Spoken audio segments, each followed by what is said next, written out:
پہلے تو سید محمد پہ سارا کنسنٹریشن تھا، ان کو زہر دے کے شہید کر دیا، پھر 11ویں سامنے آ گئے، 1 سال ہی کے اندر اندر ہی قید میں چلے گئے۔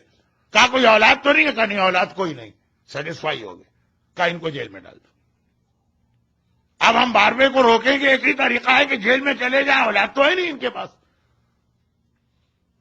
چنانچہ یہ میری جیل میں مر جائیں گے اور 11ویں پر امامت ختم ہو جائے گی۔ لیکن وہ مکر اللہ واللہ خیر الماکرین۔ اسی قید خانے میں ایسا انتظام ہو گیا کہ 12ویں کی ولادت ہو گئی۔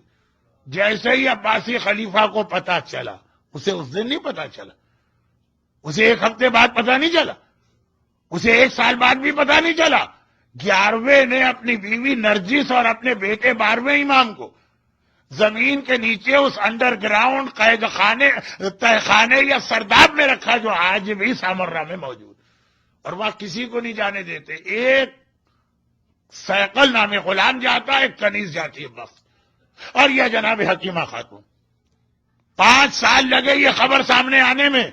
جیسے ہی عباسی خلیفہ کو پتا چلا، ارے تم تو سمجھ رہے تھے کہ 11ویں پہ امامت ختم ہو رہی ہے، 12واں پیدا ہو کے بڑا بھی ہو گیا، وہ گھبرا گیا، کہا 12ویں سے تو ہم بعد میں ڈیل کریں گے، 11ویں کا تو خاتمہ کر دو، یہ تو ایک چیپٹر کلوز ہو جائے، پھر ہم دیکھیں گے 12ویں کو کس طرح ڈھونڈا جائے۔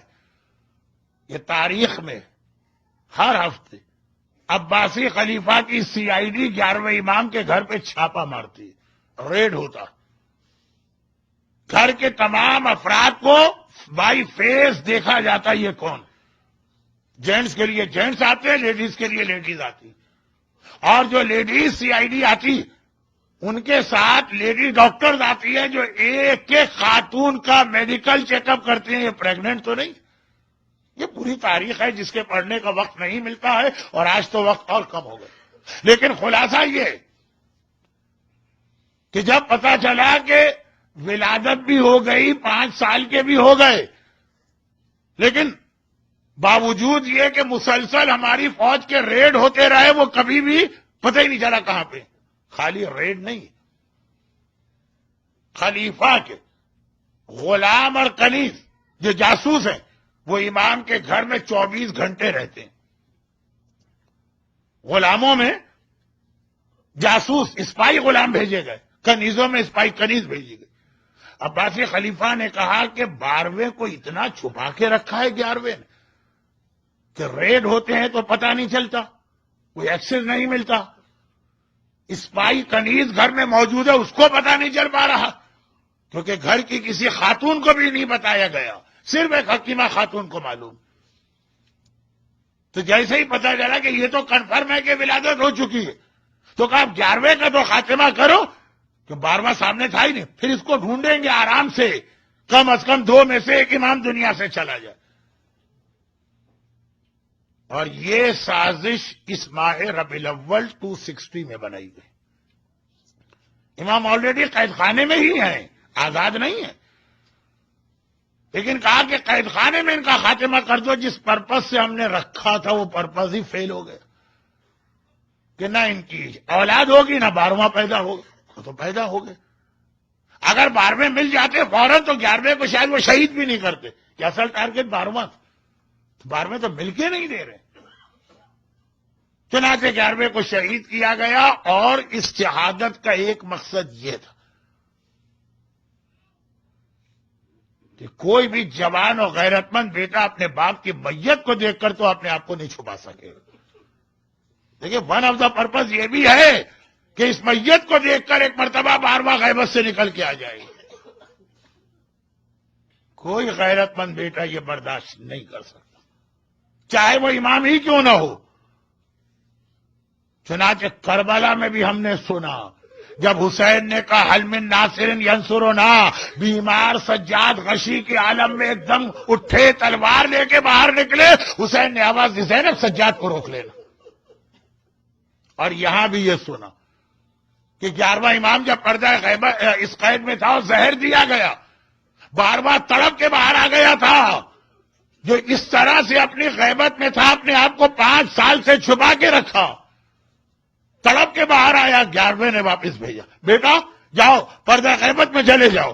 عباسی حکمران کا ایک مقصد یہ بھی تھا کہ غیرت مند امام کا غیرت مند بیٹا ہے، غیرت مند فاطمہ کا غیرت مند وارث ہے، 11ویں کو زہر دے کے شہید کرو تاکہ جب 11ویں کا جنازہ اٹھے گا تو اس وقت یقیناً وہ تڑپ کے آئے گا اور گرفتار کر لینا۔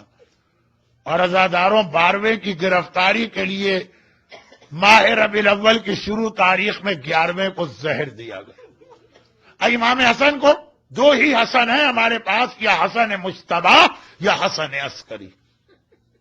حسن مجتبی کو وہ زہر دیا گیا جس نے ایک لمحے میں کلیجہ ٹکڑے ٹکڑے کر دیا، چند لمحوں میں حسن مجتبی دنیا سے چلے گئے۔ حسن عسکری کو ایسا زہر نہیں دیا گیا۔ حسن عسکری کو وہ زہر، دیکھیے تاریخ ہے جو بہت کم لوگوں کو معلوم، حسن عسکری کو وہ زہر دیا گیا جو آہستہ آہستہ اثر دکھا رہا۔ کیوں؟ کیونکہ مقصد 11ویں امام کے زہر سے زیادہ مقصد تھا 12ویں کو غیبت سے باہر لانا۔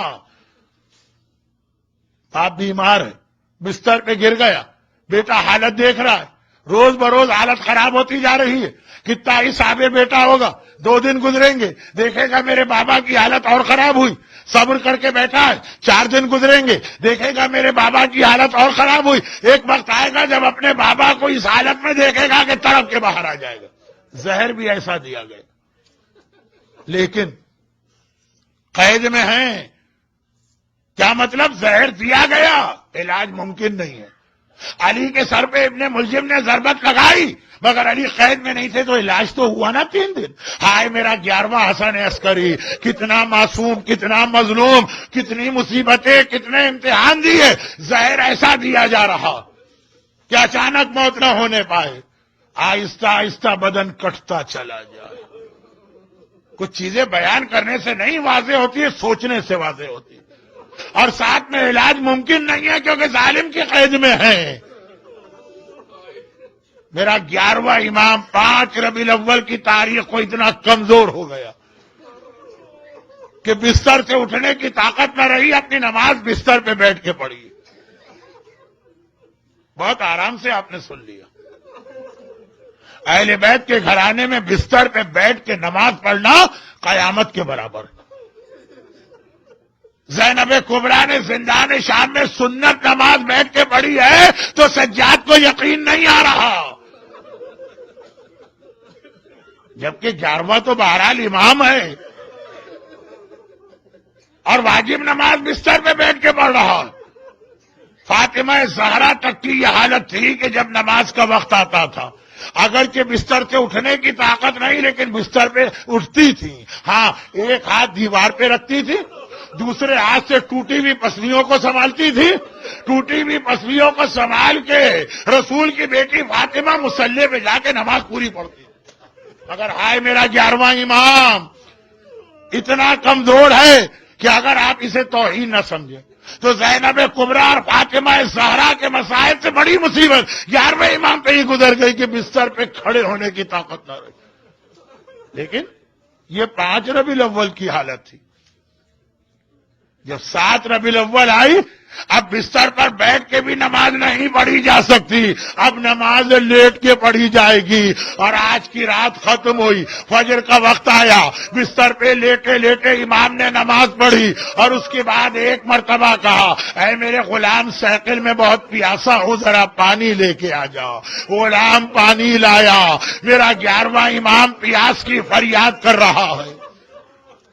پانی بڑھایا گیا لیکن اس سے پہلے کہ یہ پانی ہونٹوں سے آگے بڑھے میرا 11واں امام بستر پہ گر پڑا۔ غلام سیکل نے دیکھا، ہائے میرا آقا مارا گیا، ہائے میرا مولا مارا گیا۔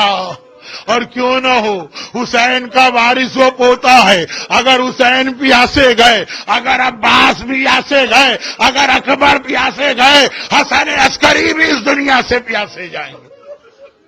امام زمانہ کو پیاسے شہیدوں کا انتقام لینا ہے، اپنے پیاسے دادا حسین کا بھی اور اپنے پیاسے بابا حسن عسکری کا بھی۔ لیکن روایت یہ ہے کہ جس وقت امام 11واں امام پانی پینا چاہتا ہے اور خش کھا کے بستر پہ گرا، ایک بار غیبت کا پردہ ہٹا کے بے چین و بے قرار ہو کے میرا امام زمانہ باہر آ گیا۔ 11ویں نے اس حالت میں بھی ایک بار دیکھا، کہا بیٹا واپس چلا جا، تیری غیبت حکم خدا ہے، ظالموں کے سامنے نہ آنا۔ اور اس کے بعد پھر ایک منزل ایسی آئی کہ وہاں تو 11واں امام برداشت نہ کر سکا۔ جب کل 8 ربیع الاول کو غسل دے دیا گیا، کفن پہنا دیا گیا، نماز کا وقت آیا، چچا جعفر آگے بڑھے نماز پڑھانے، وہ یہ برداشت نہ ہوا امام زمانہ سے، غیبت کے پردے ہٹائے، چچا میرے بابا کا لاشا ہے، اپنے بابا کی نماز تو میں پڑھاؤں گا۔ ایک بار امام زمانہ نے نماز پڑھائی، ذرا سوچئے وہ کربلا کا سجاد جو منزل امتحان امام زمانہ برداشت نہ کر سکے، سجاد کو وہ امتحان بھی دینا پڑا، آئے میرے بابا کا لاشا پڑا ہے اور میں نماز جنازہ بھی نہیں پڑھا پا رہا۔ اور پھر نماز کے بعد غلام کو حکم ملا کہ جا کے عباسی خلیفہ کو اطلاع دو۔ اب اگلے دن جنازہ تو بڑی شان سے اٹھا، تابوت تو بڑی شان سے لے جایا گیا، حکمران زہر دے کر خود بھی جنازے میں روتا ہوا شریک ہے۔ ایک بار سارا سامرا آ گیا، ہر طرف آواز ہے، ہائے حسن عسکری مارے گئے، ہائے حسن عسکری مارے گئے، اور بڑی شان سے یہ تابوت سامرا میں 10ویں امام کی زری کے قریب پہنچا، وہاں پہ میرا 11واں امام دفن کیا گیا۔ دیکھیں دنیا کا طریقہ کیا ہے، جس کی موت ہوتی ہے نا اس کے وارث کو پرسہ دیا جاتا ہے۔ آج 11ویں امام کا پرسہ سب سے پہلے ہم کس کو دیں؟ یقیناً 11ویں کا پرسہ رسول خدا کو دیں گے، یقیناً علی مرتضیٰ کو دیں گے، یقیناً فاطمہ زہرا کو دیں گے۔ شہزادی آپ کا ایک اور لال مارا گیا، لیکن سب سے پہلے تو امام زمانہ کو پرسہ دیں گے نا۔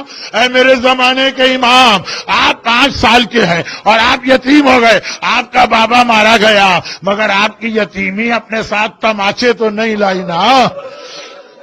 اے میرے زمانے کے امام، آپ یتیم ہو گئے مگر آپ کو یہ اطمینان تو رہا نا میرے بابا کا جنازہ اٹھا، لوگوں نے کندھا دیا، ہائے وہ جنازہ تو نہ تھا نا جو کربلا میں پڑا رہا۔ ارے امام زمانہ ہم سے پرسہ لیجئے، الغدیر کے حال کے یہ مومنین وہ مومنات آپ کو آپ کے بابا کا پرسہ دے رہے، لیکن جنازہ اٹھا، گھر والے بھی گئے جنازے کے ساتھ، خیریت کے ساتھ تو واپس آ گئے نا۔ ارے کربلا کی طرح کی حالت تو نہ تھی، کربلا والے لٹ پٹ کے مدینے آ رہے ہیں، لیکن کس طرح آ رہے؟ کلثوم کو کہنا پڑ رہا ہے نانا کے شہر اب ہمیں قبول نہ کر، ہم تیرے اندر آنے کے قابل نہ رہے۔ ارے کوئی بی بی فریاد کر رہی، اکبر بیٹا تجھے کھو کے مدینے کس طرح جاؤ؟ کوئی کہہ رہی قاسم لال ارے تیرے بغیر مدینے کیسے جاؤ؟ ہائے رباب کہتی ہے ارے میرے اصغر میں صغرا کو جا کے کیا جواب دوں گی جب صغرا اصغر کو مانگے گی؟ اور زینب فریاد کر رہی ہے ارے پہلے مجھے نانا کی قبر پہ لے جاؤ۔ عزاداروں 11ویں امام کا تابوت تو بڑی شان سے اٹھا، گھر والے خیریت سے آئے، ذرا زینب سے پوچھئے، قبر رسول پہ پہنچی، ایک مرتبہ کا نانا آپ کی بیٹی شام سے لٹ کے آئی ہے، پہلے حسین کا کرتا پھیلایا۔ اے امام زمانہ آپ کے بابا حسن عسکری کا تو کرتا ایسا نہ تھا جو خون سے بھرا ہوا، تیروں اور نیزوں سے جگہ جگہ چھلنی، اور پھر کہا نانا ارے کاش میں تجھے یہ بھی بتا سکتی، پورے راستے اتنے کوڑے کھائے اب تک میری کمر زخمی ہے۔ ہائے میرا 11واں امام، ہائے میرا 11واں امام۔ یا مولا